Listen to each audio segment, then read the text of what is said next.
Hey everybody, before we get started, just remind you this episode brought to you by our patrons like Adam DeHarp, Aka Comics, Architect 10, Blacklist OG, Carlos, Qua, Jeremy Vasquez, Kylie Denton, Legendary Boss Hunter, Rogue Robin, Shawnee P, some guy named Bob, Soda's on over 24, Cyber23, Voodoo Gamer 75, and Zach Reed.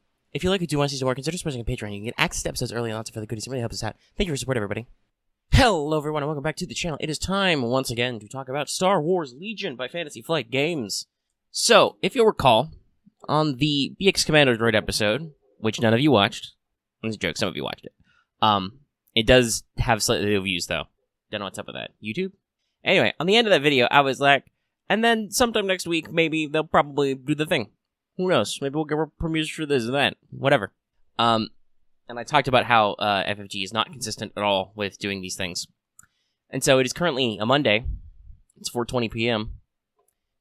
And I am filming a video about the Clan Wren unit expansion for Star Wars Legion, because it's a Monday and they decided to release a preview. So funny how that works. So this unit is pretty interesting. They got a couple different things going on. Already there is harsh debate on the internet about which version of the unit is the best and which sucks. I have literally heard both opinions already. It's very interesting. Kind of how it goes with Legion sometimes. As I expect with most things, the truth of the matter probably lies somewhere in the middle, but we'll get to that when we break down the line. So, we're going to pop through all this and get you on your way. So let's go ahead and look at the first unit card.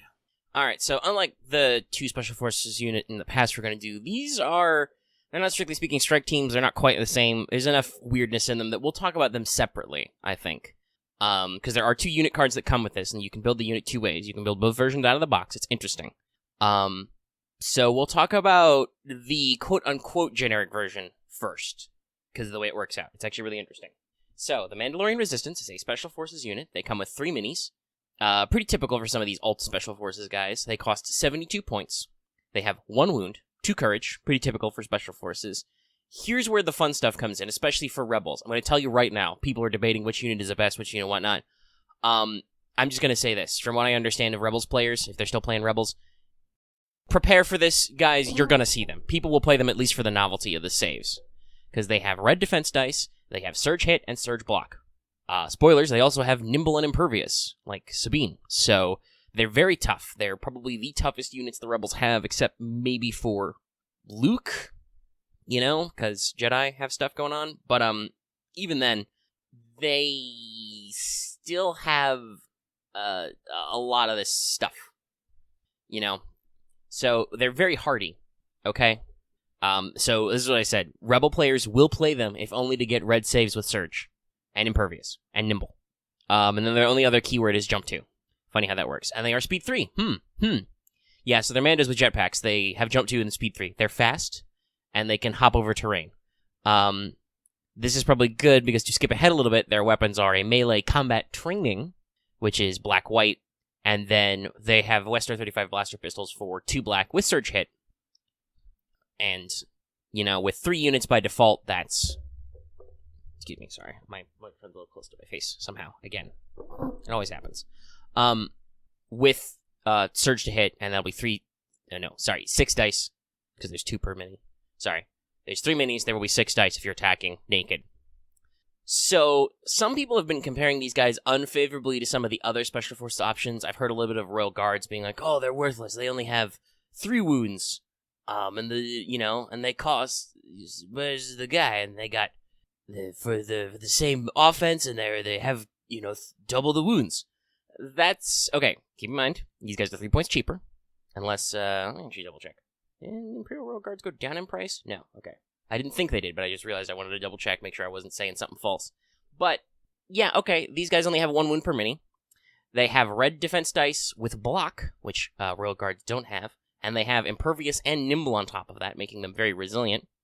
And also they have Speed 3 and Jump 2, which means making that getting into range 2 even easier. And then they have Surge Hit on top of that. So technically their dice are more accurate, even if the damage cap isn't the same. So, while yes, literally, Imperial Royal Guards have some extras and stuff, and also have more wounds than Mandalorian Resistance fighters, it's not necessarily an apples to apples comparison. These guys have surges on their side, they have more defensive keywords, they have a higher speed and a higher mobility with jump, and they have a gear slot, which means they could easily equip something like Unhindered or Ascension Cables. We'll talk about that later. Environmental gear, Ascension Cables. Heck, recon intel. Give him a cheap scout. Just get him scooting. They've got a lot of potential. Speaking of their upgrades, let's run through those really quick. So you've got heavy weapons, training, comms, gear, armament, grenades. We'll talk about the armament upgrade later. We'll talk about the heavy weapons later. That's a whole slide. So the key things here is they have training. It's not been confirmed, but judging by the other packs, this will almost assuredly have situational awareness in it. That's what, 3 points? 2 points? Super cheap. Not even going to bother looking it up. It's cheap. They want that, okay? There might be something to say for ferocity, right? Which gives you the extra red die in melee if you do the Beskad Duelist build. We'll talk about that later with the heavy weapons. But in general, no. Frick no. These guys want... It's either going to be offensive push or it's going to be situational awareness. And I would think you want situational awareness just because these guys are so tanky. Give them outmaneuver. Just be like, nah, brah. You can't crit me. Very spicy. Very spicy defense. Because these guys are rebels with nimble, you can generate dodge tokens, and they will want those dodge tokens. So, yeah, definitely outmaneuver is a good add to these guys, especially for so cheap. Makes them even more resilient. So, that's probably a dead set on their training upgrade. Comms, open to debate. These guys are highly mobile. You could try the comms jammer strat. Jetpack them into enemy units and start disrupting. They can't receive orders. Maybe you can give these guys orders, whatever. You can also go with, because they're so mobile, something like long-range comms, whatever floats your boat, relay, all that kind of thing, okay? Then for grenades, that I don't know. It's not necessarily cheap, but they do have their own impact option, which can be pretty good. We'll talk about that later, but they have jetpack rockets. It's a little swingy. So you may want to go with just going with something simple like frags, get that surge crit, get those red dice. But you could also go with, because it does come with the pack, spoilers, they have droid poppers, getting that cheap ion in there might work. And that's about it, I think. I don't, okay, conks have blast, impact have impact, that's going to be highly situational. I think you're going to go for either frags or EMP. So it's grenades, we'll talk about armament, this is the gear slot. So I mentioned this earlier, the gear slot, pretty good. So Ascension Cables is going to come in the pack, spoilers. I don't know if that's worth it, because they already have jump. And it is a tap, so I don't know. Don't bother with grappling hooks, because they can jump. I think it's going to be recon intel, maybe environment gear, I don't know. Like, give them unhindered, just so they can always use that sweet speed 3, even when not jumping. I don't know, but yeah, it's... You might even leave that slot free. But if you were going to put a slot in, Ascension Cables isn't bad, because scale's pretty good. It's, again, it depends on your situation. You might leave it blank and save on a couple points. I don't know if emergency, especially with emergency stims currently being more pricey than normal, I don't know if it's worth it on these guys. So what are your primary strategies with these guys? Well, they have range 2 attacks, but they have jump 2 and mobile, and they have speed 3. So your plan is basically to use the fact that they're fucking invincible and just jump them into enemy unit formations and fire. Go crazy. Roll 6 dice with Surge, maybe more. Especially with possible melee builds you've got going on. It's gonna be pretty spicy. So got some opportunities. Okay? Alright. So I think that's everything about the default. You can see the whole thing, right? Like, they've got a pretty decent spread. They've got some stuff. Like I said, rebels are gonna want to take these guys anyway. And technically, so we will talk about the exact mechanics of the Clan Wren version of the unit in a second, but this is the version you do which you can run one of or all 3 of. So you need to kind of see what you're going for here. Let's move on to the next slide. Okay, so the second version of this unit is Mandalorian Resistance Clan Wren. It's not unique, but it's unique. We'll see why in a second. So this version of the unit only has 1 mini by default. It is still Special Forces, but that one guy gets 2 wounds and 2 courage, and the costs 34 points. Still has Surge Block, Surge Hit, 3 Speed, Jump 2, Impervious, Nimble. And then we get into the new shit, okay? So first of all, got a new keyword, Equip Tristan Wren, Ursa Wren. As evidenced by the preview and just the general language, this means you are forced to equip in those 2 heavy weapon slots they have the Tristan Wren and Ursa Wren upgrades. We'll talk about what those are exactly later, but they are both 38 points, so basically, ipso facto, mathematically, you get 34 points for a guy, and then you immediately have to spend 38 points times 2 to get a total cost of 110 points, right? Sorry, I bumped my chin against the microphone in there somewhere too. I need better spatial awareness about this thing. Anyway, so it's really a 110 point unit. But there's some little weirdness in there. And they also get a second keyword, Retinue, Sabine Wren. At the start of the activation phase, if you're in range 1 of 2 of Sabine Wren, gain 1 aim or dodge token, which is really good for these guys. So this is 100% the unit that you're taking with Sabine. Like, if you're running Sabine and you're going to run Mandalorian Resistance, which you probably are, because I believe Sabine is super popular with Rebels because of her toughness, you want more of that action. For a total of the 6 wounds, you get free aim and dodge tokens. Also, Retinue, interesting keyword. Another play on stuff like teamwork, entourage, etc. I'm expecting you're going to see this on other units that are synergistic with units sometimes, but don't have to be. Like, since General Grievous doesn't have entourage Magna Guards, though I could easily see the CIS coming up with a command slot for that.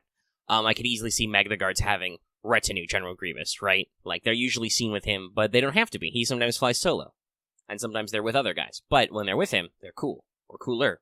So this kind of goes that way. The Mandalorian Resistance Clan Wren don't have to be with Sabine, and Sabine doesn't have to be with them, but when they are together, they do better. Like peanut butter and chocolate. Sweet, sweet armored peanut butter. So that's the big couple thing they got going on there. The other thing is that they have all the same slots because they have a double heavy weapon, but that's so you can equip Tristan and Ursa. The only thing that is different about them, other than the wounds and the mini and all that stuff we mentioned, is that their melee gets upgraded to combat expertise, the same as Sabine, so they have black. So this one we can't go too far in, and I won't spend too much time on without actually getting into Tristan and Ursa, because you can't do the thing without them. But as a point of comparison, this unit is obviously more expensive, but it does solve that problem where people were like, oh, they're 72 points and they got 3 wounds. These guys are 72 points. They will be 6 wounds, mandatory. They will have interesting special effects and attacks. They will get free aim or dodge tokens with Sabine, which goes well with Impervious, or Nimble, and the possible outmaneuver you may have. Or aim tokens, which are very vital to Tristan and Ursa. We'll talk about that later. While still being fast, while still being jump 2, while having slightly more melee damage, because you can't give them the best guy duelist. That's not physically possible.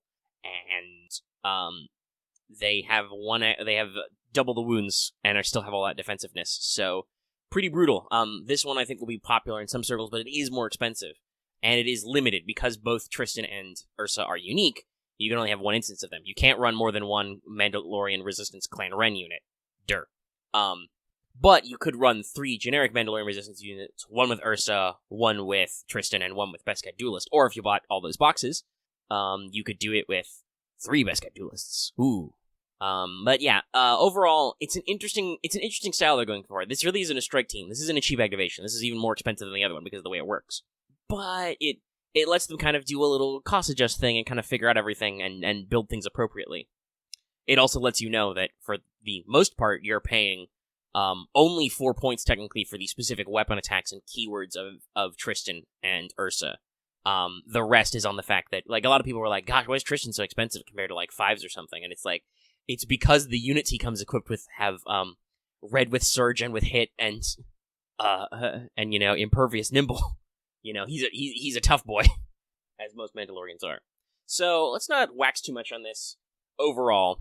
And I will say that I don't think the upgrade choices are significantly different for this. Let's go ahead and start talking about this heavy weapon unit so we can discuss the virtues of a Clan Wren unit over a Mandalorian Resistance unit with maybe just one of the individuals or other ones. Okay? Alright. So, here we are. The heavy weapon upgrades, finally. I've been talking about them before. It's time to talk about them. Alright, so you got the Best Guy Duelist, first of all. This is for the Mandalorian Resistance only. That's why it's cheaper. It's only 28 points, even though technically this guy doesn't have, like, sidearms, so they still get the pistol shooty attacks. But they can only be equipped to the vanilla one, so they only have 1 wound. Funny how that works. You had 1 Best Guy Duelist mini. So this is a melee attack with 2 reds, which, by the way, these guys have surge hit, so it's a very, very accurate pool. Spicing on a very, very accurate 2 reds to a melee attack, meaning you're rolling 8 total dice, and 2 of them are going to be reds, and they're going to have surge with hit. And then you have the Duelist keyword, which is new. While performing a melee attack, you can spend an aim token, gain Pierce 1. When defending against a melee attack, if you spent a dodge token, you gain immune and Pierce. And I don't think the RNG's been updated.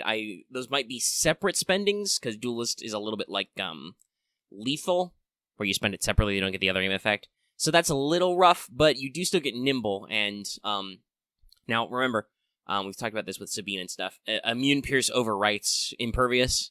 You no longer get the Impervious effect to reroll extra dice, but you're immune to Pierce. That can be pretty handy if you think you're going to deal with somebody nasty. Mainly, I think you're going to use the aim effect to gain Pierce 1 on your melee attacks, though. Pretty good use, right? Other than against Jedi who are immune to Pierce themselves, you're going to have a pretty robust melee attack, and you can go back and forth. Especially because of how mobile these guys are, using the smaller option, equipping the best cat duelist, that takes you up to, what is it? That'll be exactly 100, I think? I'm just going to double check, because I'm usually bad at math. Yeah, that is exactly 100. Naked, anyway. Which obviously you probably could. I mean, like, I would probably go with situational awareness, or maybe offensive push. But you can go without the other stuff. You can go pretty lean and mean at 100. You can use these guys as, arguably better Wookiees as just melee fuck-up units. Getting into people in close quarters, maybe spring the extra points for Comms Jammer and just be like, hi, I'm in your space, stabbing your dudes. Have fun. But the big ones are Ursa and Tristan. So, first of all, they have the 2 wound effect. So when you equip them to, when you equip them to the vanilla unit, they still have 2 wounds, which is why their price is 10 points higher than the best guy. It's the extra wound. And they keep the normal amount of wounds because they have 2 on their own anyway when you equip them to the Clan Wren. So Ursa has a range 1 to 2 attack. It's got a rainbow die, red, black, white. She gives the unit, rather, technically how that works, the keyword Dauntless, which in case you forgot, because it is pretty rare, but you probably didn't forget because it's on Sabine if she equips the Darksaber. But basically, Dauntless is, after you perform the rally step, if you're suppressed but not panic, you can gain a suppression token and perform a free movement. So basically, these guys have two courage already, but Dauntless means that even if you roll your rally step, you go through all that stuff, and you're still in a suppressed state, you can still move and attack. And I believe that means you can jump, because I don't think it specifies it has to be a different type. Jumping is explicitly a move action. So, you can move, and even if you can't jump, you can still move speed 3, and then still shoot, even if you're suppressed. She becomes your leader, and she has long shot 1. While attacking, spend the name token, increase your maximum range by 1. Now on the default guys, it's worthless. You have no other way, unless you really want to take that 3-dice snipe shot at range 3. That's worthless on the regular guys. Never ever spend your aim tokens for that. On the vanilla Mandalorian Resistance for 38 points, she's just giving you a hardy leader unit. You know, she'll be the last to die. You get Dauntless out of it, which can be worth it. And she gives you an extra offensive punch in the form of a rainbow die. You know, raises your damage cap from 6 or even 8 to 9 instead, and one of those dice is red, though one of them is white. But it's a fairly decent spread effect. Gives you the kind of robust effects. And if you equip her on Clan Wren, Mandalorian Resistance, sorry, that needs to be more specific, she can combo with Tristan, who has range 1 to 3, so you can spend it so that she and him can both attack at range 3, giving you a pretty robust pool. Because what Tristan does, we've seen this all before, he's got a suppressive weapon, very nasty, at range, even if it's just range 1 to 3, 2 black with lethal 1. He can gain Pierce 1 while shooting if you spend a name token on that. So this means that with these all guys equipped, what you're rolling if you get up on range 2, probably, not hard, on the Clan Wren version is you'll have 2 vanilla black dice with Surge. You'll have 2 more black dice from Tristan, so you're looking at 4 black, and then add a 5th black from Ursa, and then she's got red-white, so 7 total attack dice, which will have suppressive, and depending on if you're playing, well, I'm pretty sure you're playing Sabine if you're playing the more expensive version, but you will probably be having an aim token so you can, at your option, get Pierce on that and get suppressive, or alternatively, you can use the other one. So, yeah, I mean, I don't know, is it worth it? Is it not? Don't know, but they have some interesting options. So I will say Tristan's probably the weirdest add to the vanilla units because they just have pistols. Yeah, that gives you the range 3 option, but that's not really worth it. But it does have suppressive and the lethal option, which is really good. Like suppressive, and Rebels don't have a lot of suppressive. It's a very spicy option. I think it's better on the whole family, the whole fam, but it's still pretty interesting. Ursa's not really super crazy. I kind of hope she would do a little more weird fun stuff, but I mean, she does get leader. She does get long shots, so she can theoretically attack farther away to double up with Tristan, giving you a, 5-die pool with the surge hits and all that stuff, potentially Pierce, if you've got the extra aim tokens, all that. at the normal attack range with suppressive. That can be pretty potent. She is a leader, so whoever she's leading will last quite a while. And then Dauntless is okay. Because they have such high mobility, that can be very useful for getting objectives, and Mandalorians can be really great at picking up objectives because they're fucking hard to kill. It's an interesting spread. I don't think that the Tristan or Ursa are super broken, but when you clip them together on the Clan Wren unit with a Sabine supporting, you can get depending on when you get your aim tokens and when you go, and your ranges, you can get a pretty intense attack pool with like I said, with the option for Pierce 1 and a suppressive. No, that's gonna be, that's a couple of suppression, probably a guaranteed wound. It could be pretty nasty. And this is on a 6-wound unit, mind you, with Impervious and Nimble and Red Surge. Hardy. If nothing else, even if your attack cap isn't very high, if your opponent doesn't correctly focus their fire on these guys, thinking that maybe they aren't going to do as much damage, they'll last a long time. And that longevity might be their key, and I think what a lot of people are going to play for. The best guy, Duelist, on the vanilla resistance, definitely an option. One, if you do the double thing, right? Like you run one unit with Ursa and Tristan, you can run the other unit, or 2 units, but out of one box you can run both, I should say. With the best gad, that's a decent melee attacker, Give them Ascension Cables or environmental gear for the cheap. Let them jump, let them go crazy. They can bum rush into units and melee them up, and your opponent may have a bad time. So yeah, that's the heavy weapons. I don't think there's too much to get there. I will say, like I said, I feel they are, maybe compared to some of the crazy options that the Clone Wars factions are getting, they seem a little underwhelming, but you have to remember in the context, these are still units that, while they don't go whole hog on their keywords and stuff, they're a rebel unit, a rebel special forces unit that, like I said, has Red Surge, Impervious, Nimble. These are going to be, as hard, if not harder, to take down than Death Troopers, who are a notoriously hardy unit. So, I think, like I said, you're going to see a lot of them, and it's going to be pretty interesting what people actually decide to do with these units. Okay, so let's talk about upgrades. I think I spoiled all these before, but whatever. We just did a big slide because I felt like jetpack rockets on their own was lonely, They confirmed that droid poppers and ascension cables are coming in here, presumably situational awarenesses too. I don't know how necessary the droid poppers, the ascension cables are, but they're cheap, so whatever. The unique one is jetpack rockets, so this has the X symbol. This has actually come up. Now, by the way, some people have said they don't talk about that. They did explain that in the supply pack, and it is in the ROG. But in case you don't know, the X means that if you use it, it doesn't get tapped, it gets discarded. It's gone. You can never get it back, not with a recover. So this is 8 points.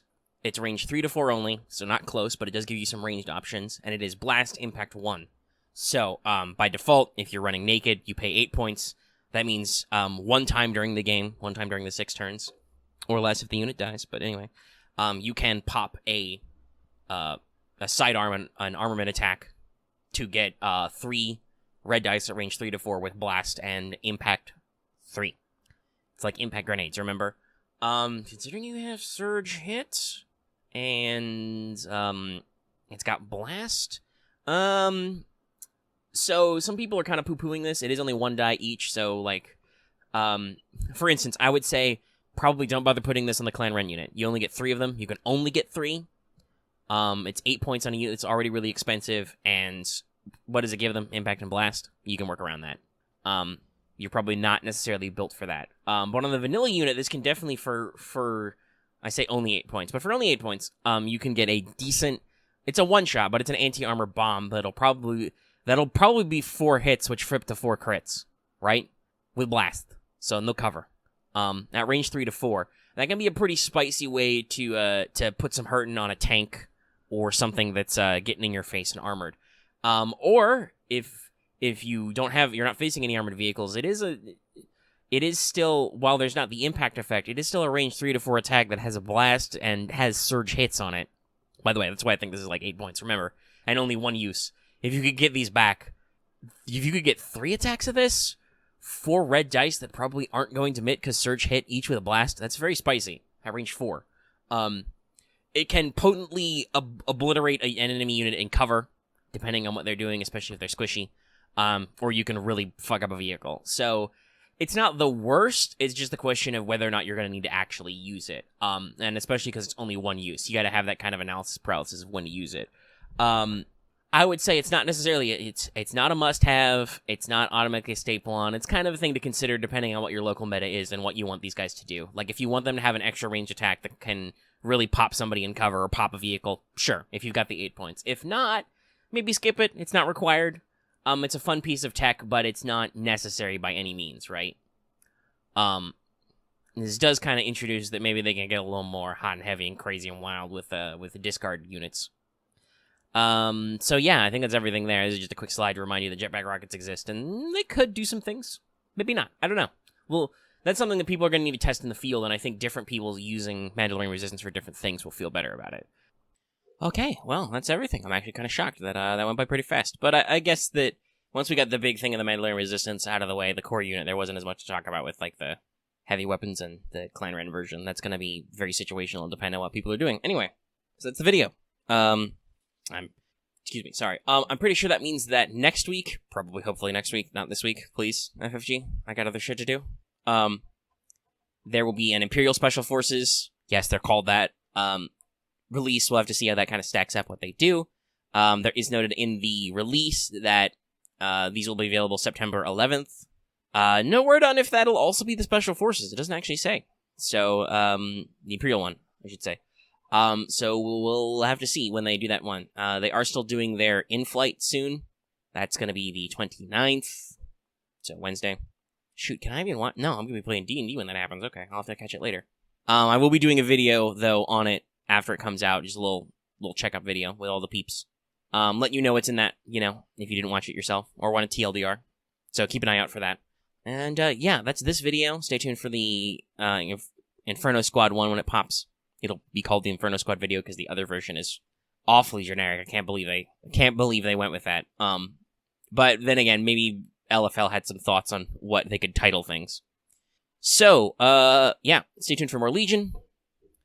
Do be sure to check out our Star Wars APs, which are also a Fantasy Flight Games product. We use the Star Wars RPG with the Clone Wars stuff. Check it out. We're on episode...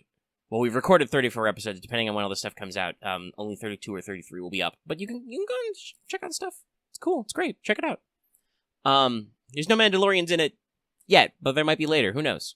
And with all that, I think I got everything, so I'll just go ahead and do the outro, which is, hey, if you like this video, be sure to give it a like. If you have any comments, leave them in the comment section down below. Legion videos have been low comment lately. Drop me a line. Let me know what you think. How are you going to use Mandalorians? Are you going to go for just the Resistance? Are you going to go to Clan Wren, or are you going to double up? Will you run 3 of the Resistance with all the different upgrades? Let me know in the comments below. You can also hit us up on our Discord. That link is in the video description and on our channel page as always. That's right, we don't have a private Discord. Anybody can join our Discord. It's cool. It's great. And, of course, if you're new here and haven't already, please subscribe to our channel for our latest Legion videos and more. And even if you're already subscribed, consider that bell for notifications so you always know when we post a new video and when we stream and stuff. It's not directly related to Legion, but I have said that 100% sure on October, when Squadrons comes out, I am definitely buying it, and I am definitely streaming it, even though I will make absolutely no money doing it because Disney. But, we try. Check it out. So, maybe you want to go ahead and just get subbed and notified right now for that. And also, like it says at the front of the show, consider supporting us on Patreon. You can get access to this episode early, and lots of other goodies, and it really helps us out. It's really good for supporting us. Okay? Alright. It's time to let this one rip. So, don't forget to keep your best guy sharp, Nervod, and we'll see you in the next video. Bye-bye now. I thought about that as the way joke, but that doesn't really work for these guys. Whenever they actually announce Mandalorian-based releases, then we can start doing those jokes. Okay, bye.